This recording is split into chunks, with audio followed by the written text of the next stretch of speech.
Hello, everyone. Welcome to Learning to Live Stream for Dummies.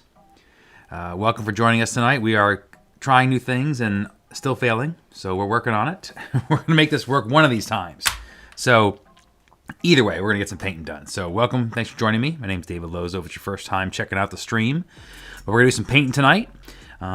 So you saw last night we did a cute little couple dancing. We're going to mix it up tonight and do this Oriole that I've been dying to get to. So feel free to ask any questions along the stream. This Oriole is available also. He comes in a little frame, little vintage frame like this. You can kind of see. So that's what he looks like. So he's $6.50. There'll be no prints of him. He's a one-off. So that is it when he's done. Just kind of a fun exploration. Maybe he'll show up in a future piece, but this is it for now. So any questions, message through. But again, thanks for joining me. Probably about an hour. We're going to get after it and do a little painting. So again, any questions you guys have, feel free to follow through. And we're going to toss some paint around. One day we'll get all the cams to work and it'll all be great. Okay, the Instagram's working. It just took a long time. All right.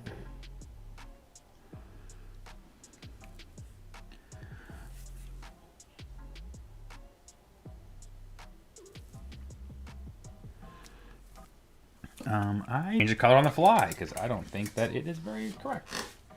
So we're just gonna toss a little bit of black in here. I want a little darker. Some pre-stream cam issues got us a little off kilter here, so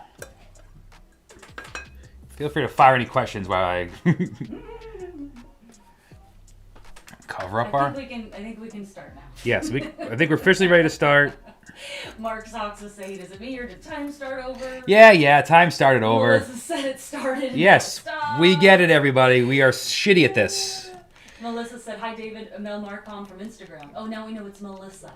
Melissa, What a name. welcome. Thank you for coming over from Instagram. Thanks for joining us. Yes, the timer started over, all those things. You people are all right. All right, we're having some issues over here at the old home studio today. We're trying to stream and give you guys and have multiple camera angles, but we're just having some conflict software crap things. I don't know. So the only way we can test it, unfortunately, is during the stream. So you guys all get to suffer. But we're close. Anything particular about the Oriole? Not particularly. Besides this, this for the first time in years, we had some Orioles visit our feeder. They're off season right now, but a few months ago, we've been looking for them forever. And then for one day, there was 2 or 3 on our feeder. And they're supposed to be semi-plentiful in this area. We just haven't seen them in our feeders. So we actually got to sit there and just spend some time with them that one, for basically like a day. And they were gone on their migration. So I'm excited for them to come back to our feeders. So that's often how some species, birds and insects, work their way into my art, is to show up at my feeder. So that they're. It's not by accident. We have a lot of feeders. Yeah, we have a lot of. Yeah, we are. I don't want to. We're really trying to bring birds in. We're really ridiculous about the feeders. It's like having another pet.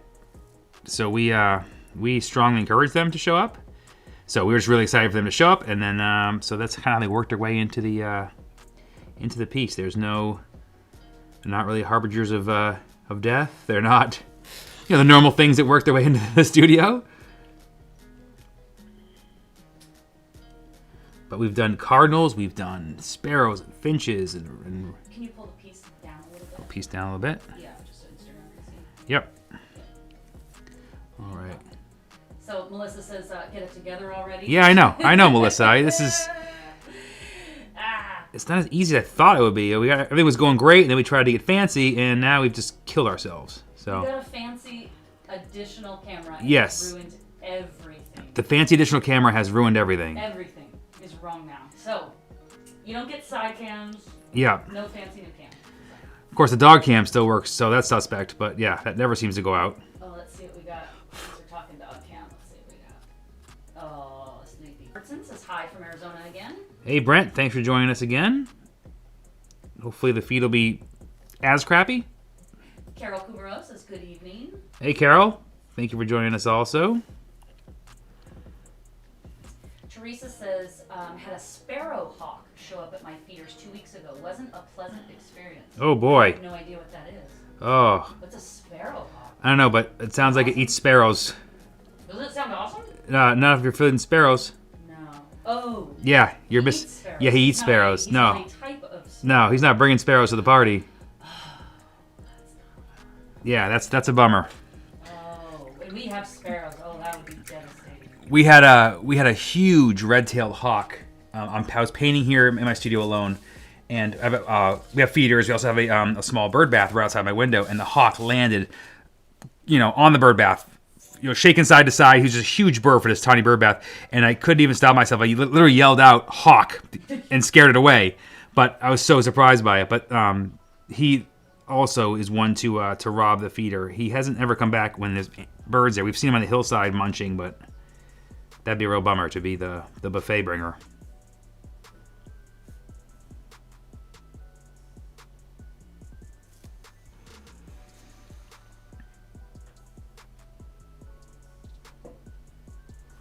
I think this brush might be past its due date too.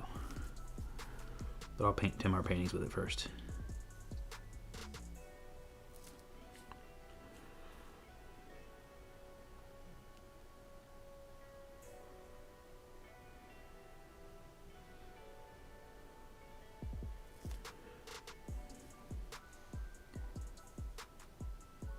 Oh, Teresa says, yeah, it was very scary. I actually took the feeders down until a few days ago. Now I'm so leery.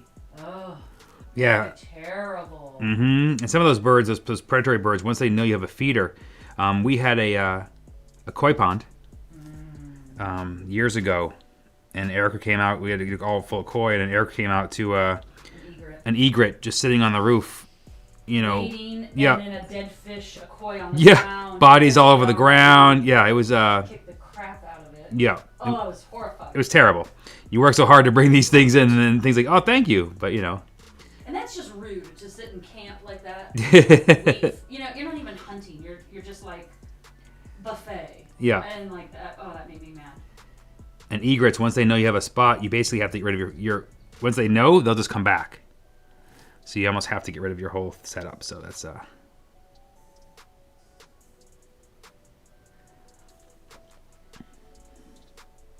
We had feeders years ago here also, and we had to take them down because we somehow started a rat revolution. And mouse. And mouse. So much so that we had so many, we had the exterminator come and work to get rid of them. He found one living in the roof that was so big, he said it couldn't get back out. He took pictures of it to send to his other exterminator friends. I was like, how big? Yeah, how big does a rat have to be that the exterminator takes pictures of it and puts it on his Facebook? So to ensure we don't have that now, we clean the feeders area about every 2 or 3 days. It's a lot The of work. feeders are cleaner than I am because they are constantly clean now to make sure we don't get the king rat back. Again, he was so fat he couldn't get out of the house. And because mice and rats were trying to eat the bird seed, that would then brought snakes. Yes, brought snakes. Snakes. We were like, I can't. We somehow, like with the butterfly effect, created our own crazy, kind of a. Horrible. Like Teresa's saying, I would like the circle of life, but I don't want to provide a buffet.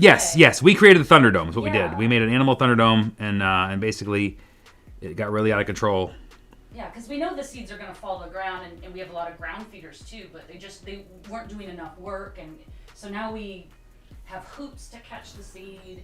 Yes, we have a squirrel that comes, but that's fine. I don't care. Eat the seed, fine. But I don't. Yeah, I'm not trying to have circle of life out here. I'm just trying to feed birds. Yeah, I don't want to. Everybody else fend for yourselves. Okay, I got a little. God. Got a little hair in here. So anyway, we're hoping for Orioles again. I think March they come through our area and stay till the end of summer. But they eat different food than everybody else eats, entirely different food. So it's like we'd have to add a whole different kind of feeder, which I do have. I bought, but still. Circle of life. Oh my God. He's The bloody. circle of Yeah. life. Just want birds. No snakes, no mice. Although the squirrel's funny to watch. He jumps in the hoop. I mean, you can't stop a squirrel. Give me a break. But he's a clown. As long as he doesn't tell his friends, we will feed one. Yeah, I'll feed one. This brush might be past its due date. Ben Wright says, "Oh, an Oriole." Yeah, no, not a skeleton in sight today. Not a skeleton in sight, just an Oriole.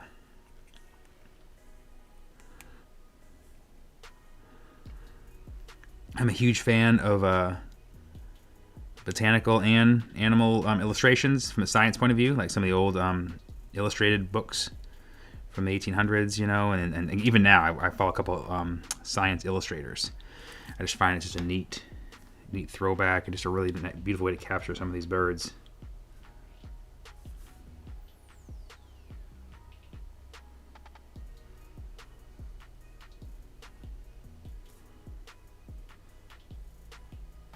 It's not all skulls. It's mostly all skulls. Do you remember what kind of plant he's sitting on? It's a thorns, because that's what they're most commonly found in. I didn't realize that. They love thorn.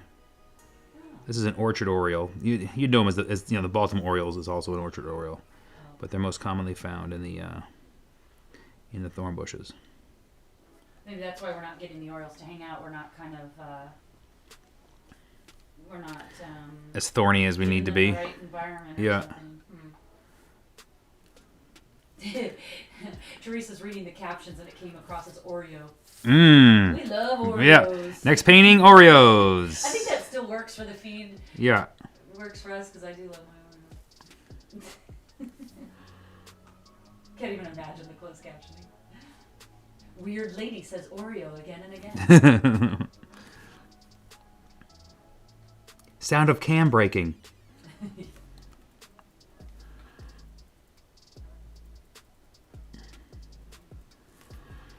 Nicole says, "Yeah, this is gorgeous. I usually only do skulls too, but you gotta mix it up sometimes." Exactly. Yeah.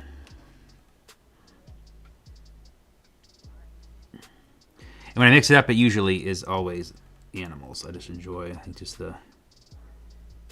it's a real challenge too, you know, feathers and, you know, my line work is, you know, it's on or off. There's no, you know, middle ground of, you know, soft, you know, fades. You can't do any of that. So you got to kind of, you know, manage your strokes, you know, leave some showing. It's a fun challenge to try and transfer this style into, you know, these kind of animal illustrations. John Remmel popped in on Instagram saying, "Are we talking double stuffs?" This is the all Oriole challenge. Yeah. Ben Wright is saying, "Do we get a view of the shipping department tonight?" Oh, well, if you want one. Of course we do. Yeah, they all sleepy. They're, we ensure that they try to sleep through this. But this is not an accident. Yeah, there's some intense play sessions that go on before the cameras go live to make sure these knuckleheads cooperate. And luckily, with all these live streams we've done, they've been very, very good. We haven't had any kind of... They've made it end occasionally, but never that early. Well, we're early enough to where the coyotes aren't out. There's no... Yeah, there's no... Yeah, this is a good nap time. No one's working against us here. We're right, our house butts against some wild field, you know, mountains, fields behind us. Just wild land that isn't developed. And the coyotes come through here, and at night they just they go crazy, yelling right in the back of the hillside. We have game cams of them actually sitting right there looking into the studio watching us. So they, the dogs do not enjoy that at all.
Melissa says, nice music this session.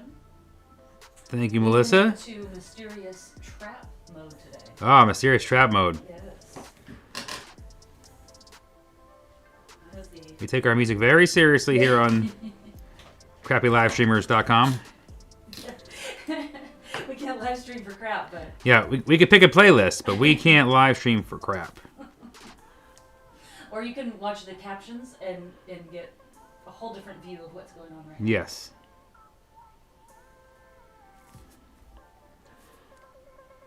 Nicole says nice and steady.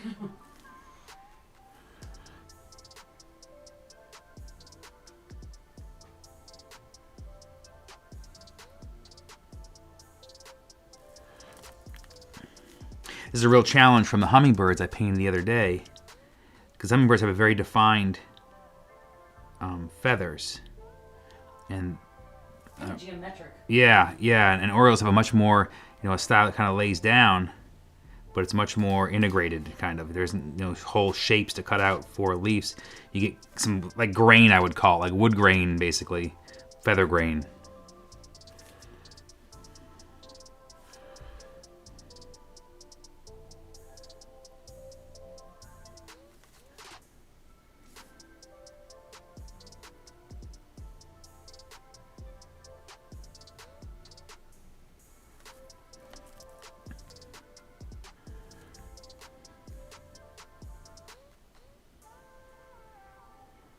But I will put a little bit of that kind of patterning in there because I just like how it represents the shapes, the weight of the feathers a little bit.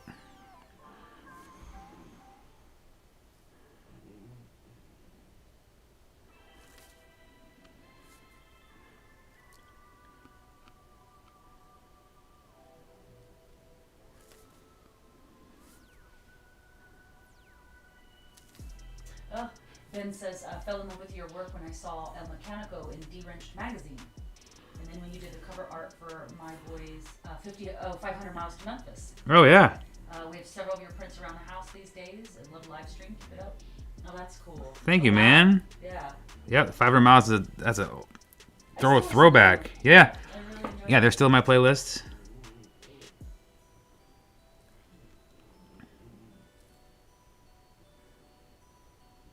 Yeah, so Ben's probably looking at this and saying, what the hell's going on with Yeah, he's like, I didn't come here for the birds. The shit is this? What's going on with the Oreos? Sir, this is false advertising. Yeah.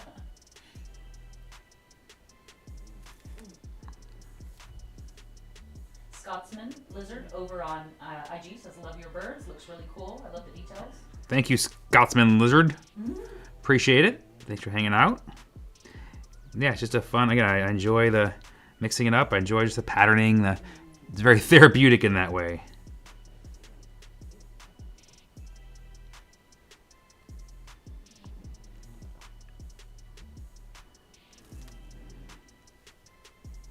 Again, it's a real challenge to, texture it, but not over texture it.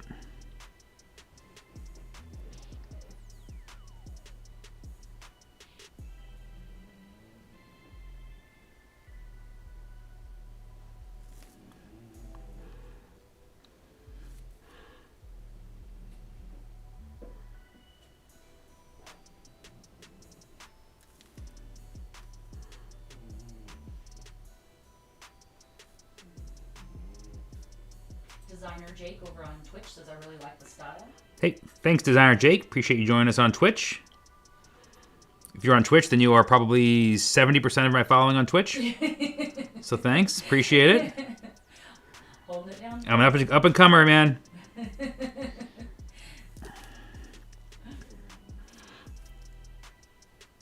If I play video games topless, I feel like I have a bit more.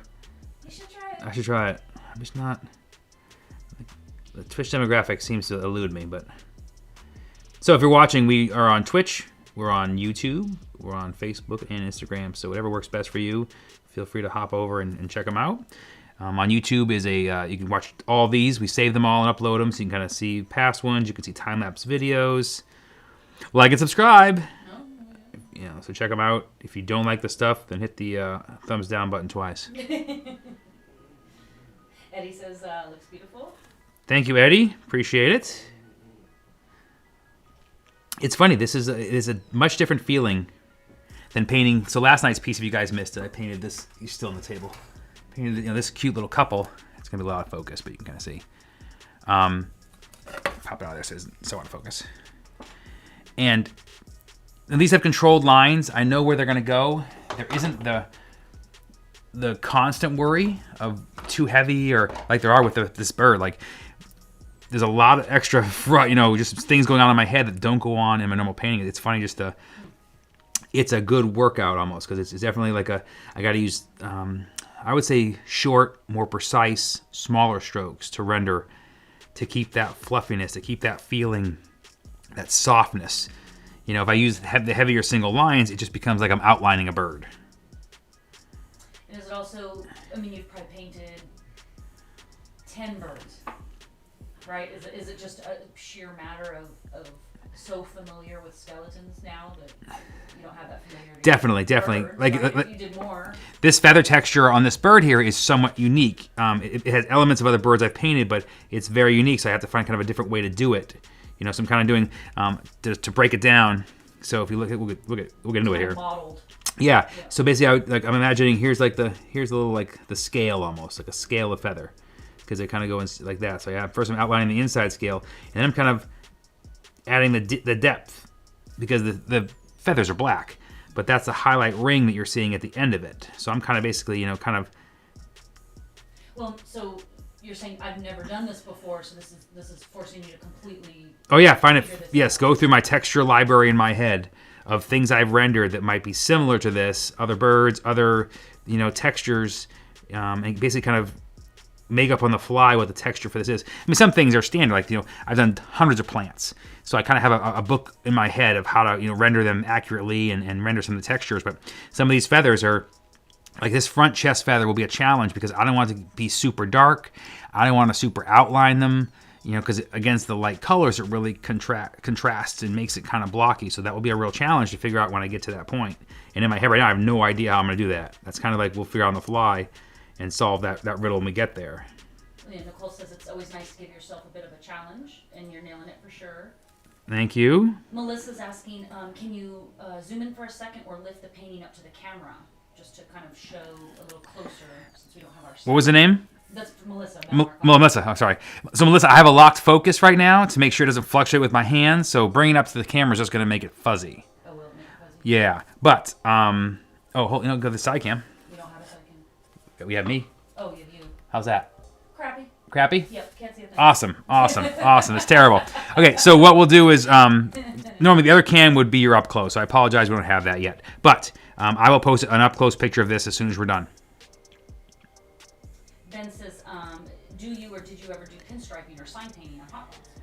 So Ben, I have painted on hot rods. I've painted my characters. I've never done pinstriping before because I cannot make two sides match. I am the best asymmetrical pinstriper in the planet. As soon as asymmetrical pinstriping becomes a thing, I'm going to rule the world.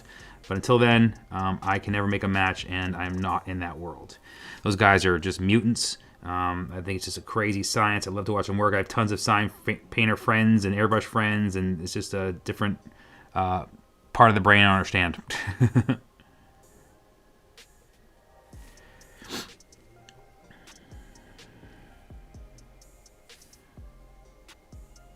Not sure how to pronounce it on Instagram. Caracciolo, I think. It says amazing job. Thank you, Caracciolo, for butchering your name, and I apologize for that. Sorry if that's wrong. Art de Mateo, thumbs up. Randy Moto, thumbs up. So people. Thank you, Randy.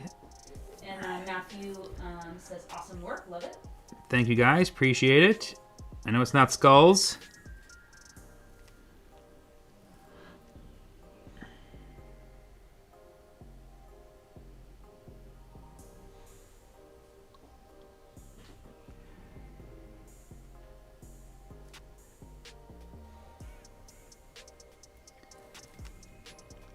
It really is the suggestion of feathers more than actual feathers when it comes to some of these birds.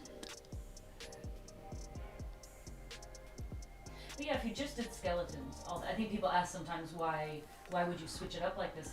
Because it makes you think, right? And work Well, yeah, hard and exactly. It makes me uncomfortable, and I need to be uncomfortable. I've been, I can paint a skeleton with my eyes closed, cute, funny, doing all the things, and I love to. But when I do this kind of stuff, I find, I love that texture. I should use that in something. I love, I love just challenging myself and not being, lazy, not, sticking to one thing. It's, I've always painted a bunch of things. Skeletons are what primarily, I'm known for, but, all the machinery. I love painting machinery. I love painting birds and nature and rendering surfaces and textures that you wouldn't think, how would you draw feathers? These light bushy feathers, there's just challenges to that with enamel that I just haven't, I enjoy a lot and I haven't seen done a lot. Plus, it's like shooting a warning shot over the bow of the natural illustrator guys that, hey, don't make me come over to your world. Come over there and do birds. David Lozeau, bird artist. Bird artist. It's a broad subject. Yeah. You can do that for the rest of your life. I mean, some guy. Yeah, I mean, there's an Oriole painters who just paint Orioles. I mean, it's amazing to me but I enjoy just bouncing around in different subjects, and it makes all my painting better when I try other things. Brian Walsh says, "Can you still hit a baseball a mile?" Brian Walsh. Your work is awesome, man. Well done. Thanks, man. Old school tuning in here. Is this being broadcast in Merrimack? Is going straight to New Hampshire here. Merrimack has the internet now. Killing it. Man, old school. And look at that, playing on your biggest pride. He did. Oh, chimed in. My goodness. Maybe slow as shit, but I hit the ball far enough to run it out.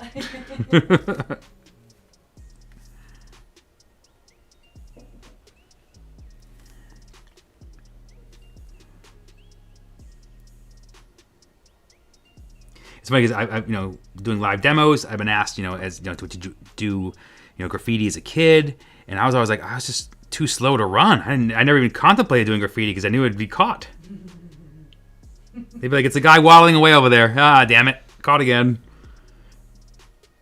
Eddie says it doesn't always have to be skulls. It's great to see how you can do other things you paint. Thanks, Eddie. Yeah, again, it's hugely satisfying to and. Again, like I said before, it's kind of reiterating, but it's fun for me. It really is to bounce around and when I can combine them too, it lets me use them in pieces. I think it's funny because you're doing a real thing, but it's not hyper realistic. It's graphic. It's graphic. Yeah. It's not cartoony, but it's not hyper realistic. So it is very you. Yeah. If Oriole had a graphic novel, this is what his cover would look like. Spudzer 150 over on Twitch says very impressive stuff. Thanks, Spudster. Holy crap, we have 2 people on Twitch right now. We're blowing up. And I'm wondering if Ty Meyer is also a Merrimacker, because he said at least Merrimack doesn't burn down every year. Oh, look at the Merrimack defense. What's going on? Holy, is Merrimack in the house? Is that what's going on? Who saw that coming? Yeah. Let's start some regional jokes, saying some Al Caprillian stuff in here. Ben Wright says, at what age did you fall in love with art or know that you could draw or paint? So Ben, great question. So I always drew as a kid. I took classes in the high school we're speaking of. I went to college and I got a fine art minor. My major was graphic design. But I never thought I could do it like as a living. Like it wasn't like be an artist. That was like some weird thing you saw on TV. It wasn't a real thing to me. So I kind of went to do graphic design because it was creative. It was still fun. My aunt was a graphic designer, and I loved just being able to be creative. And kind of, to me, it was kind of like still doing art, but being paid for it. So I took the drawing classes in college, no painting classes, and then basically later on, about 7 or 8 years after college, realized I missed that aspect of creating. So I kind of started, playing with paints and messing around, and spent the next couple of years just kind of learning what I liked, and kind of finding those skills and working on painting, learning to paint because I'd never painted before, and just slowly started doing it, and was painting nights and weekends while having a day job, and kind of just nurturing all those, kind of just learning, I guess is the easiest way to say, just kind of explaining, searching for what I liked. Was I pastel? Was I oil? Just trying all the different mediums to find what I wanted to do. And I kind of just basically started, again, nights and weekends, and I started doing farmers markets with the art. Figured I'd, just get out there in the world, and just slowly started, kind of doing shows and sharing the work, and ended up as a crappy live streamer. This was not the plan. Not the plan.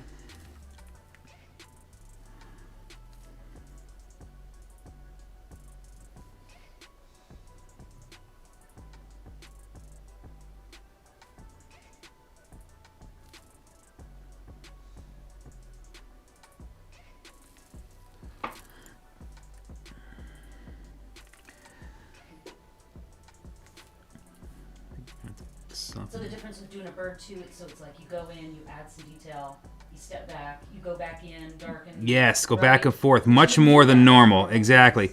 When I'm painting a normal piece, I move past. If I'm doing the head, I'm right through it. I'm on to the next thing. I don't often go back. I may fix some strokes here and there, but with a bird, I'm constantly going back and forth because I want the weight to be correct. I want not to be over. Again, over rendering is the biggest thing that works against me. So I have to constantly be making sure I'm not over rendering something. Over-rendering just means too many strokes. I've kind of lost the detail or the shape of what I'm trying to show. And because of the nature of your paint, if you've over-rendered it, there's nothing I can do. Like now what? There's no going back. If I've over-rendered, then I've bottled it.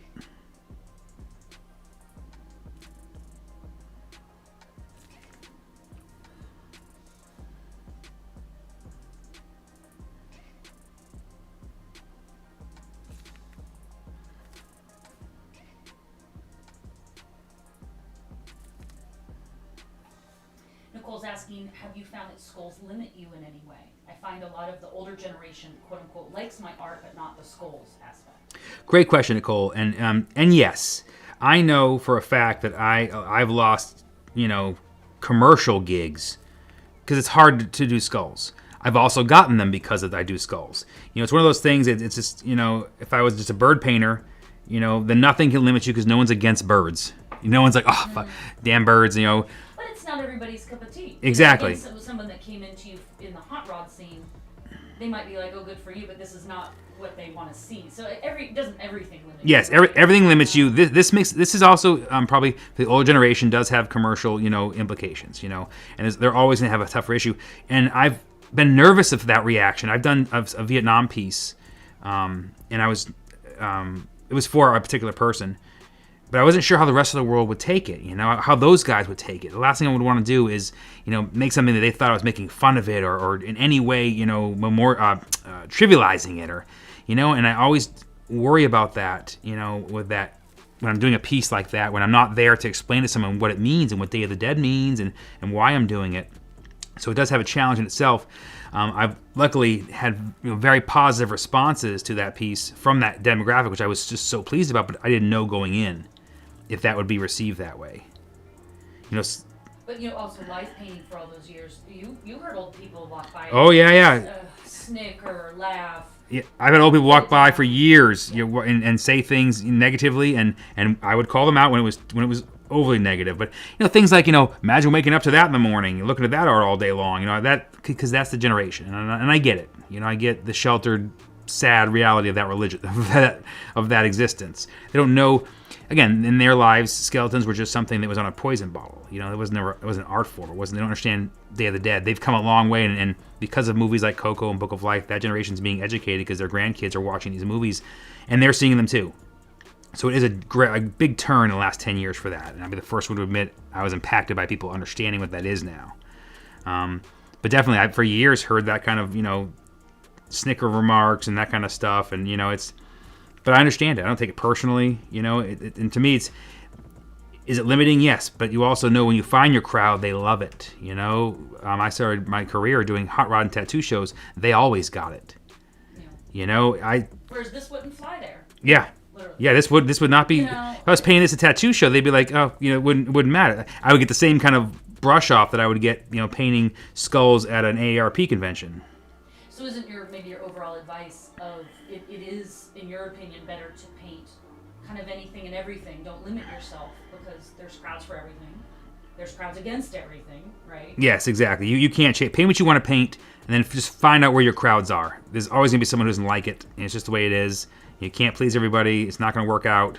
But learn to paint. But be good at painting.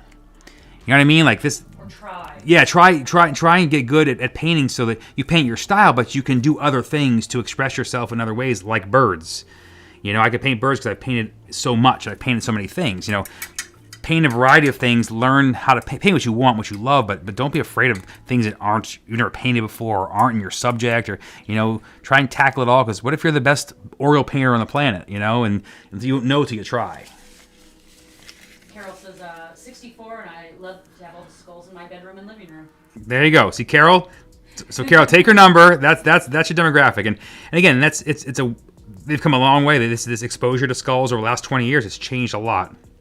And it's great because, especially for someone like me who's been an ambassador for Day of the Dead in Mexico for my entire career, to have people understand what it is, I love that. I love that people get it and know that it's not just, they're not scary. What they bring, the remembrance, the sharing, that kind of stuff, it really is exciting for me and happy that other people can share the joy that we've gotten from them. Nicole says, yeah, that makes sense. This gives me hope because I love skulls and morbid things, and I'm hoping I can find that community that likes my art. Exactly. That's the thing, yeah. Don't stop painting what you're doing because you can't find them. Just keep looking. Yeah.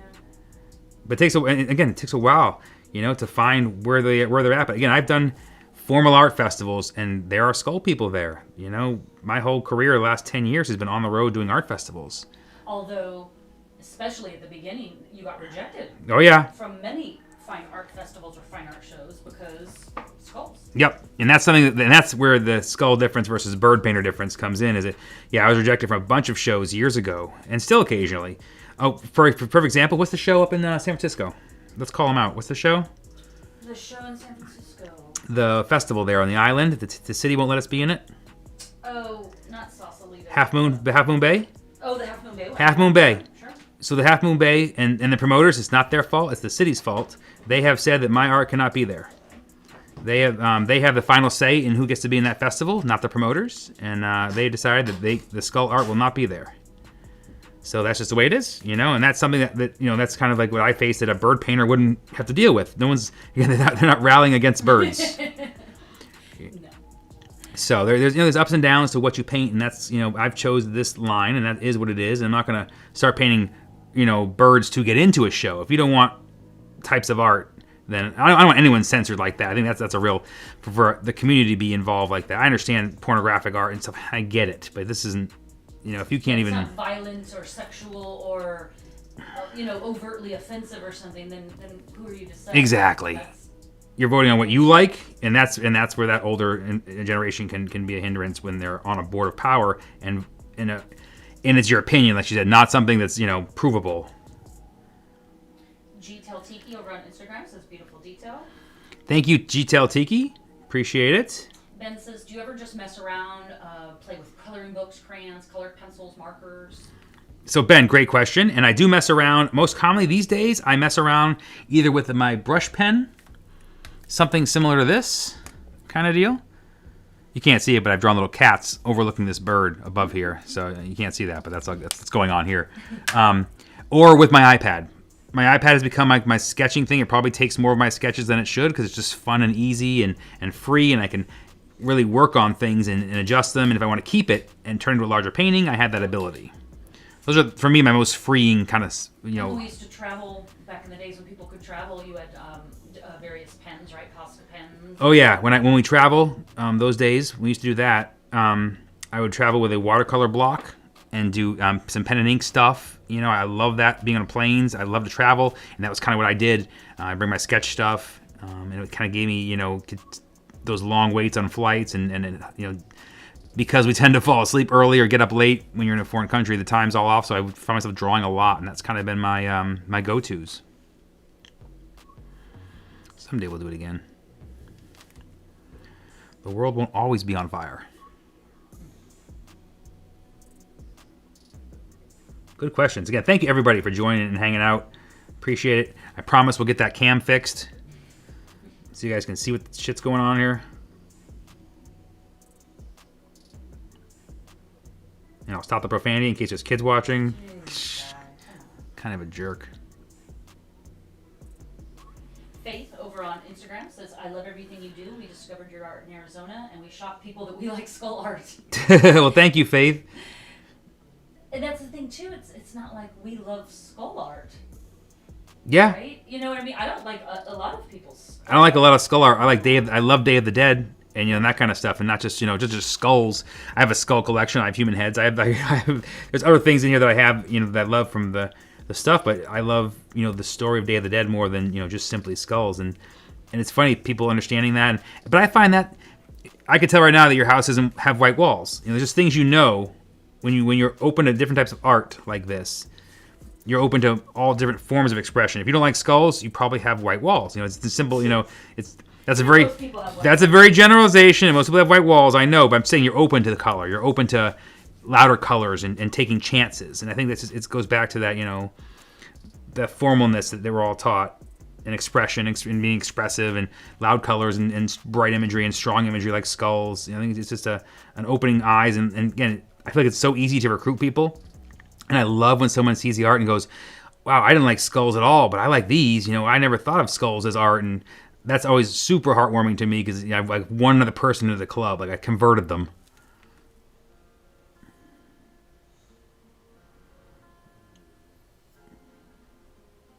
I have insulted everybody with white walls.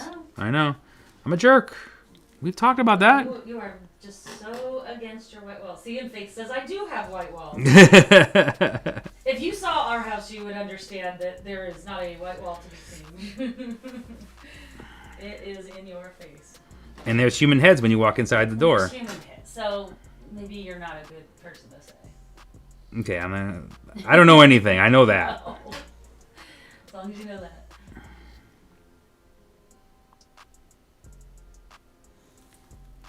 McCole5560 over on Instagram. McCole, I think it is. It says love it. Thank you, McCole5561. Appreciate it. 60. Was there a McCole 5559? Thank you, though. I appreciate you hanging out. Thanks, everybody.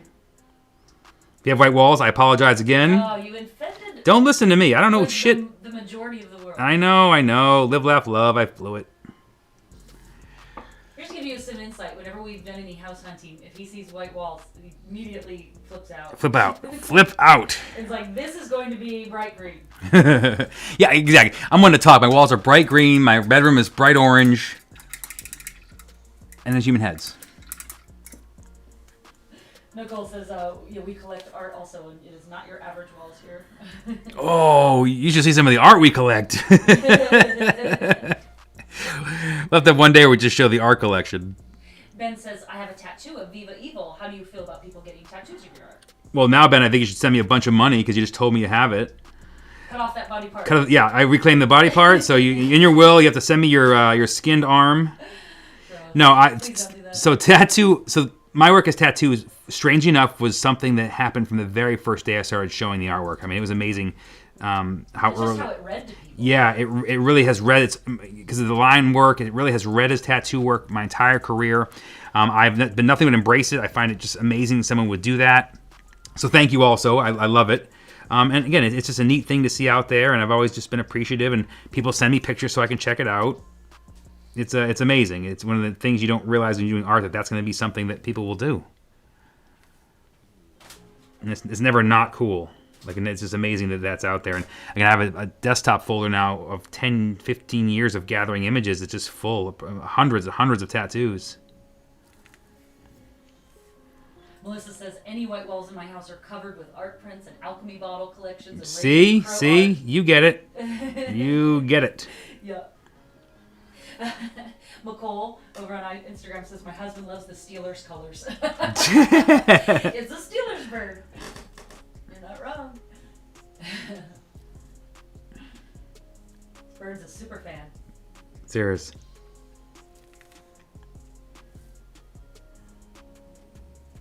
Yeah, I think we talked about it, when people come to the house, like, are there some things we should put away? And they're just, they're not maybe normal. I don't know. They seem very normal to us, but the walls are covered with things. And there are some things that are not normal. That, if a real estate agent was to come through, if we were going to sell this house, he'd be like, you got to take that down, that's got to go. Yeah. That's weird.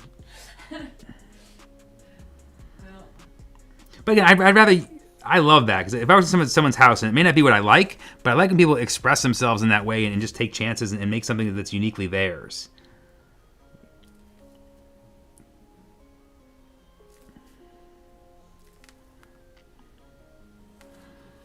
I'm really pleased with how this whole backside and feather work has come through. That's really... It feels fluffy. It feels... The individual feathers seem there. I can see the layering. I'm really happy with how that's working so far. In case you wanted me to pat myself on my own back, yeah. I'm really awesome right there, and that's really awesome, and I'm pretty awesome at that part, so that's awesome. Yeah. You already covered it. I'm an asshole. My gosh, you white wall hater. Yeah.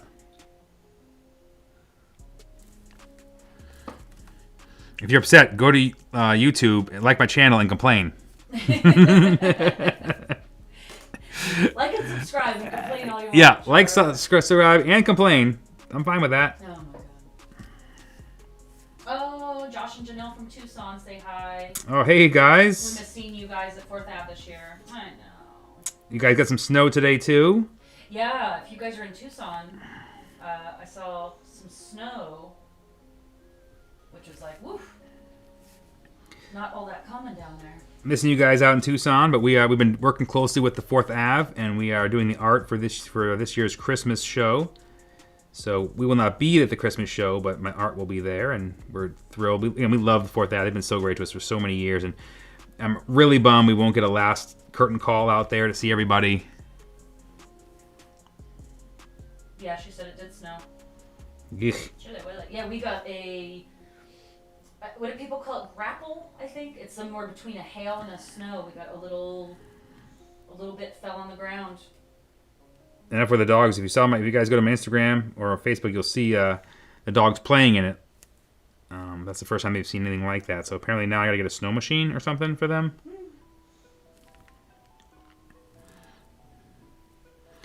This paint is really bothering me.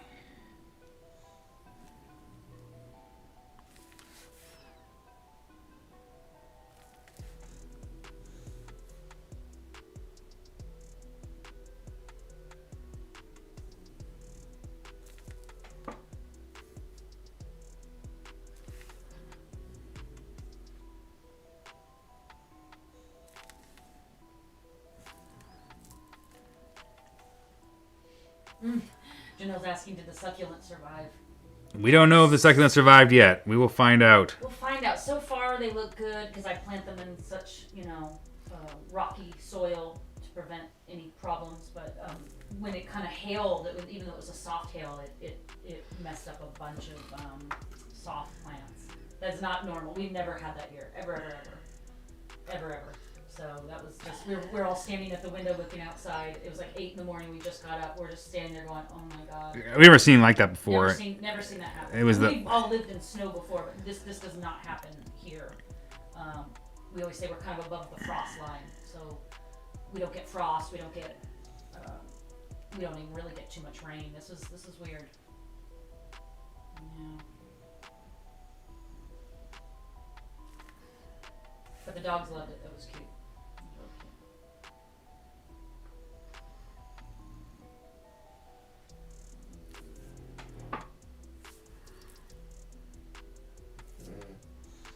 Am I still in frame? Yeah, I'd go ahead and move it up a little. Do. Yeah, that'll help.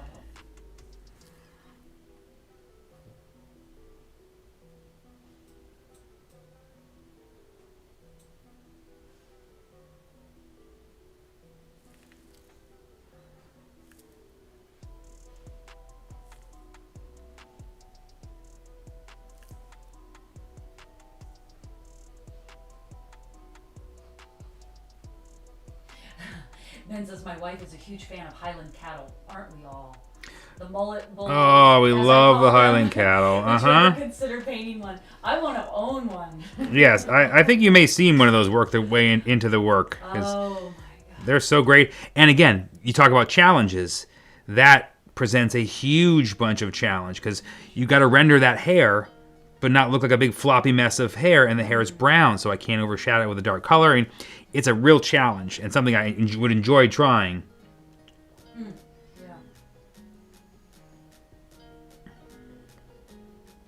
But I'd also like to own one. Yes.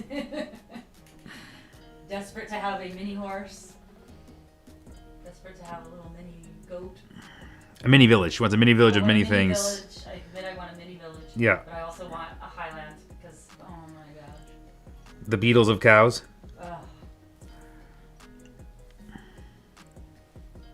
Tiffany says this looks beautiful. Thank you, Tiffany. Thanks for joining us. Sorry to Instagram, the feed has gotten a little muddy. Apologize, Instagram. Instagram is being crappy. If you don't want to watch the feed on Instagram, feel free to hop over to YouTube. Or if you want to go to Facebook, it's actually there too. So you guys have a couple options. Melissa said I took a screenshot and then zoomed in for a close-up of the feathers. There you go. Melissa will not be denied her close-up picture. That's gotta look really mushy. Yeah, that's gotta be great. Melissa, I hope it's better than that shot. Oh my goodness.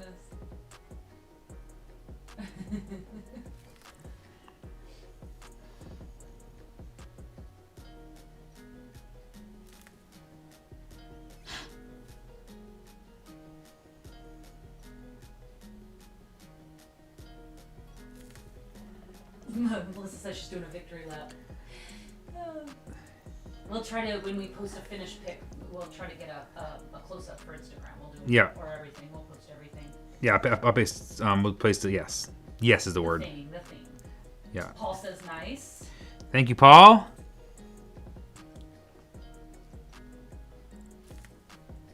I never asked if Paul, if you ever got any hail. Yeah, Paul, did you get hail over there? I don't know if you saw the dog's video. We got some grapple, as they call it. Grapple, yeah. Some slushy, haily stuff. What was it, 2 days ago? Mm-hmm.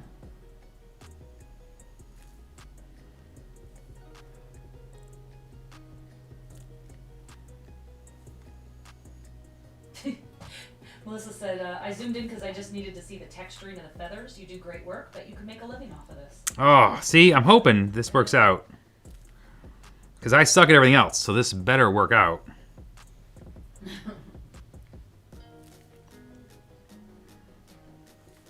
Yeah, this is one of those pieces where it's a funny mix to render enough to use a lighter hand to be light with it, you know, spots. I may, there's not much because I have the white enamel and I sometimes go in and pop some highlights, but there's not many that I want to pop out here because there really isn't. Paul says, no, they were surprised when they saw us post about the grapple. They didn't get me. This must be the elevation we're at. So Faith over on Instagram says we're waiting for our For 11 Country to arrive this week because they ordered, we shipped out their big canvas. Oh, nice. About 3 days ago. Yep. She's just so excited. It'll be beautiful on my white walls. I get it, Faith. I get it. A few more days earlier, we could have written on the back. Yeah. Hope this makes your white walls look nice. But it would look nice because it would take up all the whites in the skeletons. So. There you go.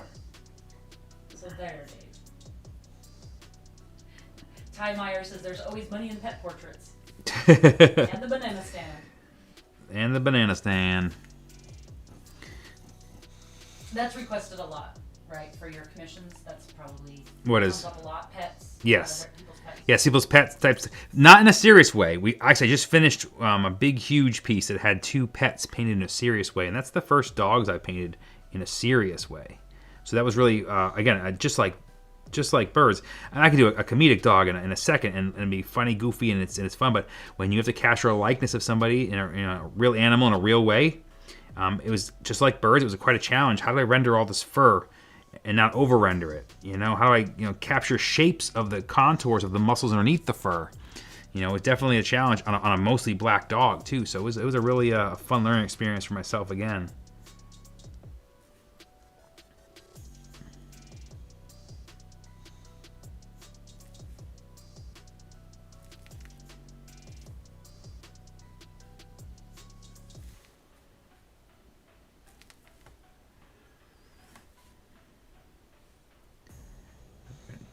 Whoop.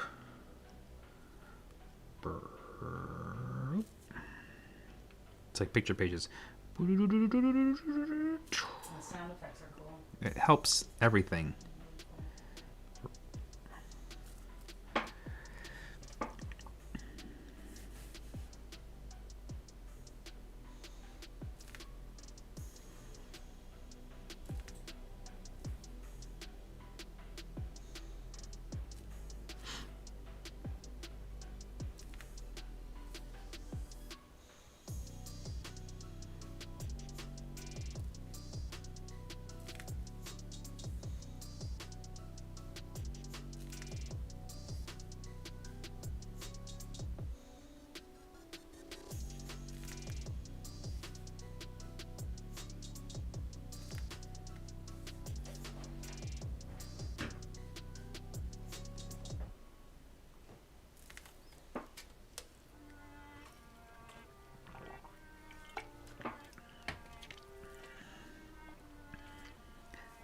That's the dry mouth.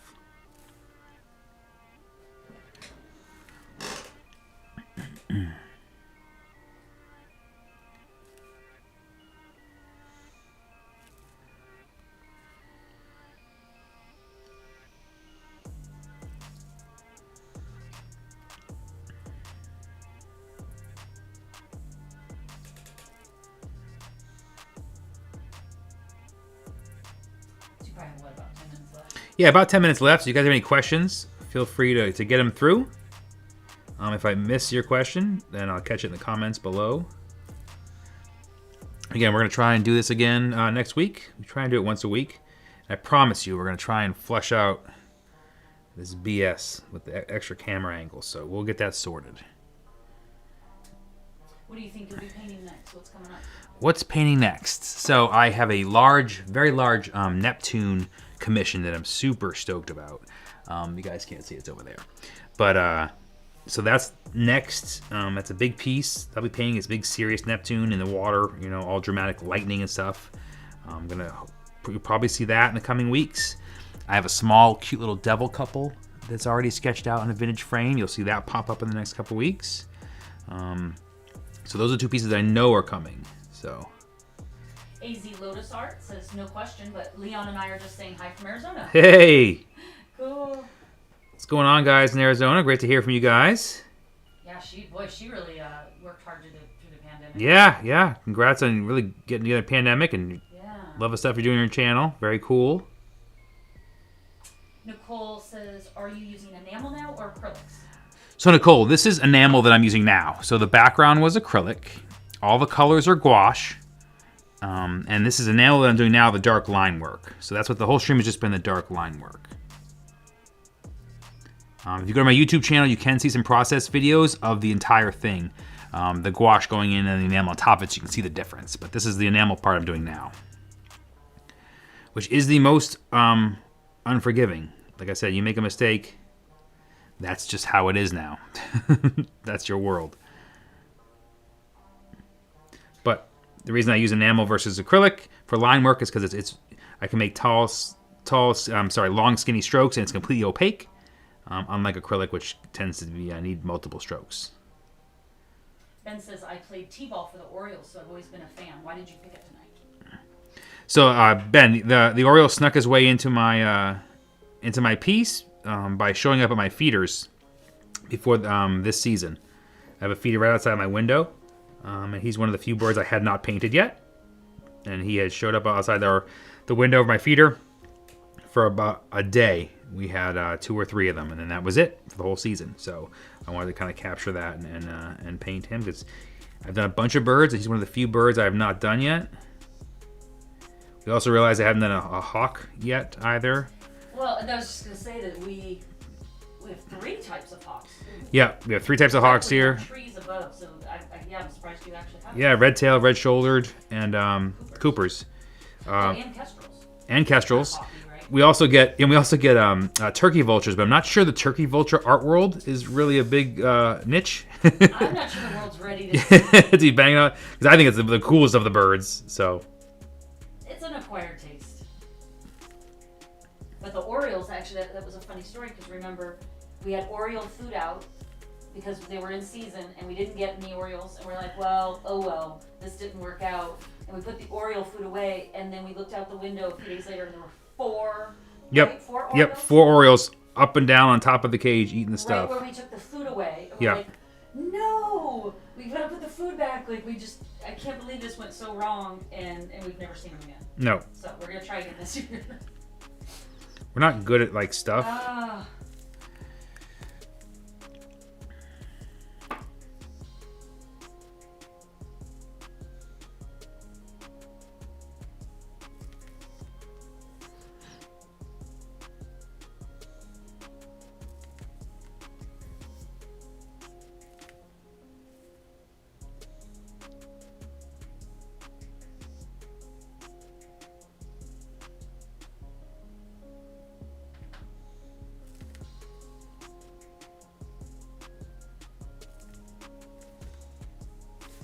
So now I'm just trying to add some separation and some volume to the shadow underneath the bird on some of these branches here. things that would be blocked by the light by this little guy. So I'm just trying to add some of that in.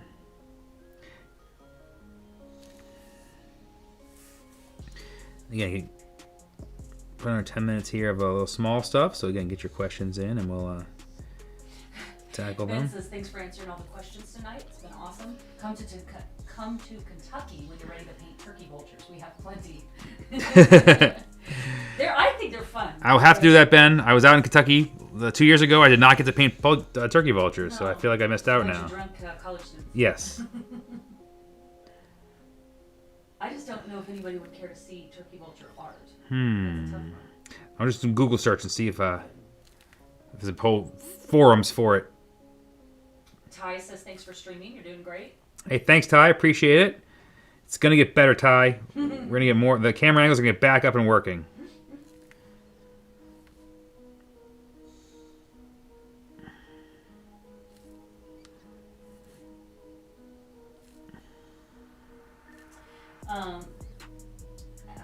I want to say Casting Cody over on Instagram is saying, do you do all of that with a small brush?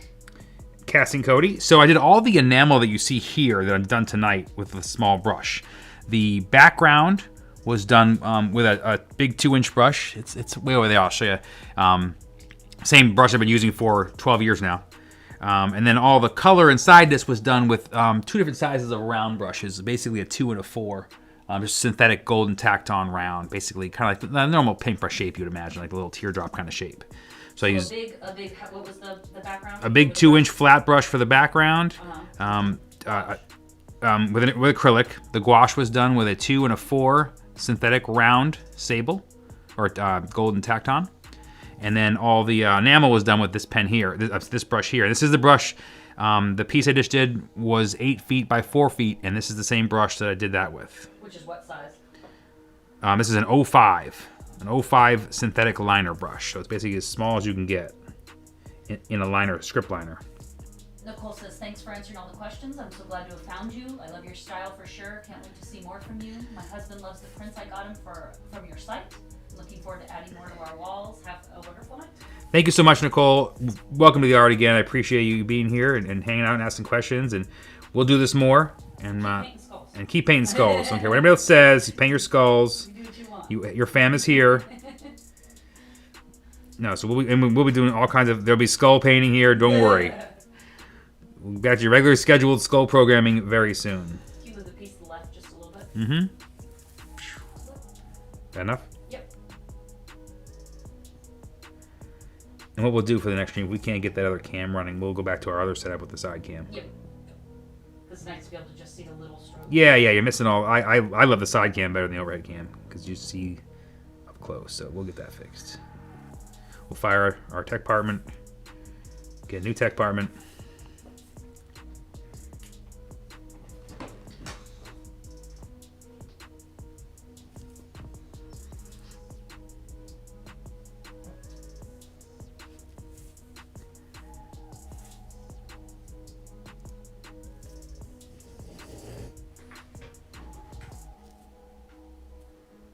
Big thanks to the shipping department for doing absolutely nothing this entire feed.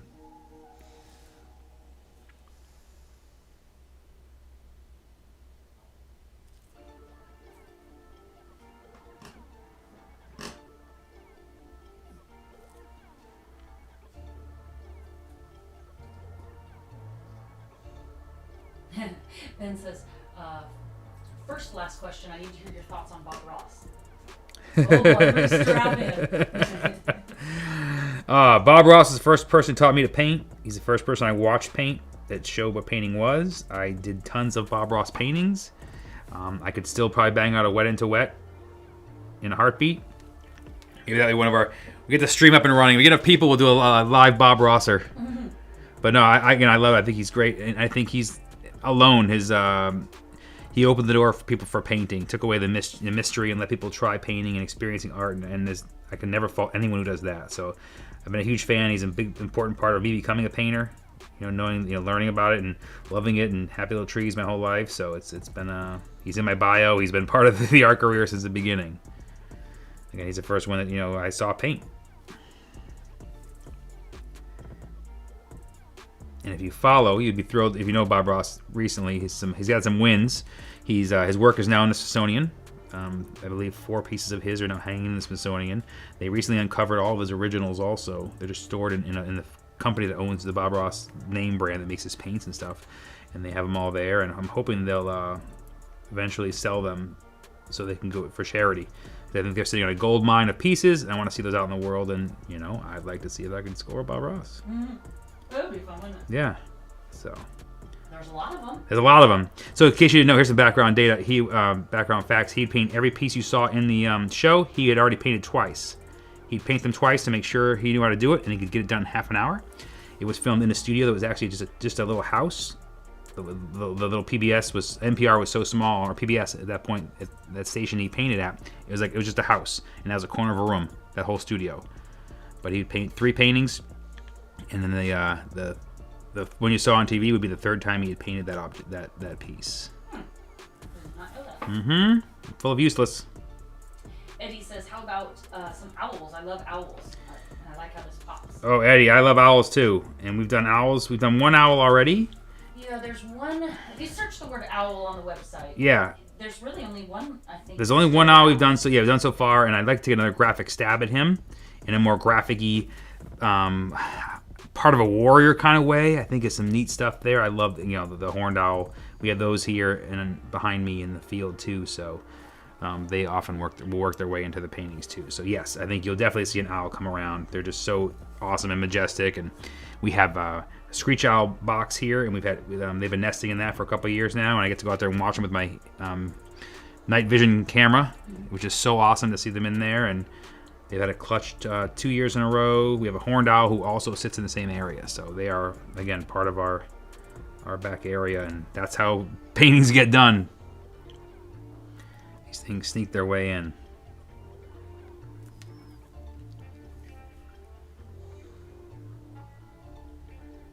All right, I think we are. Just gonna give a little once overview here. Let's just carve that out a little bit more. Move it down a little bit. I'm just going in and just popping some things to separate some areas. Get a little more contour. Push Nikki says, hey, happy Saturday. Hey, Push Nikki, thanks for joining. Appreciate you joining the stream again. We're getting regulars now. We can disappoint regular people. Oop. Oh, see? That's what happens. That is... So, that's exact. Yes, everyone asks what happens. That's exactly what happens. The brush flips in my hand. It's a common thing that happens to me. And now I have something I got to fix.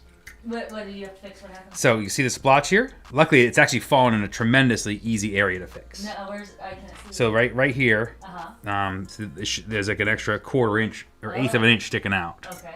So we have 2 ways we can fix that.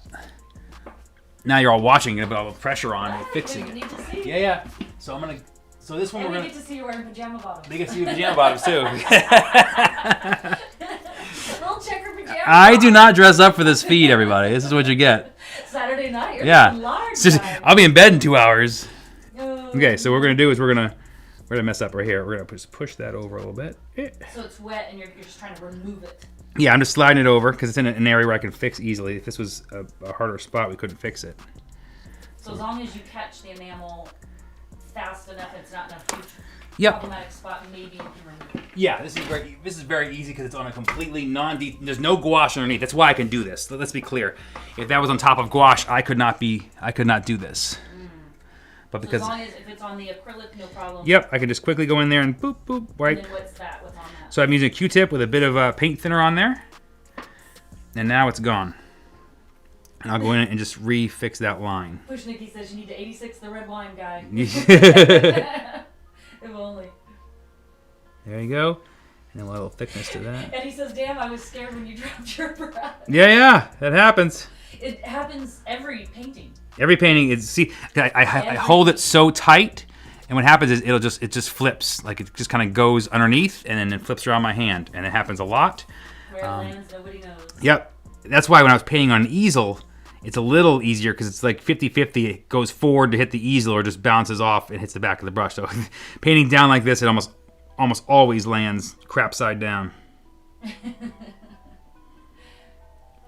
So we're just fixing some of that. Well, again, if you follow the stream, if you saw me a few weeks ago, I spelled something wrong in a banner and had to erase the whole thing. So this is what happens. These things happen. You gotta learn how to fix them. I'm convinced that being a professional, literally the only difference is being able to fix your mistakes. That's the sole difference. So we're gonna add a little bit of thickness to these leaves here because I feel like they're a little lost in there. So I'm gonna add a little bit of volume to the bottom of them to make them feel a little more top lit. So we're just going through here and giving them some of that. There's that one. And then we'll sign this bad boy and we'll be done. So again, if you're following, this is available. He's $6.50 shipped anywhere, and he'll be available. Just message me on whatever platform you're watching on. But again, thank you guys all for joining me tonight.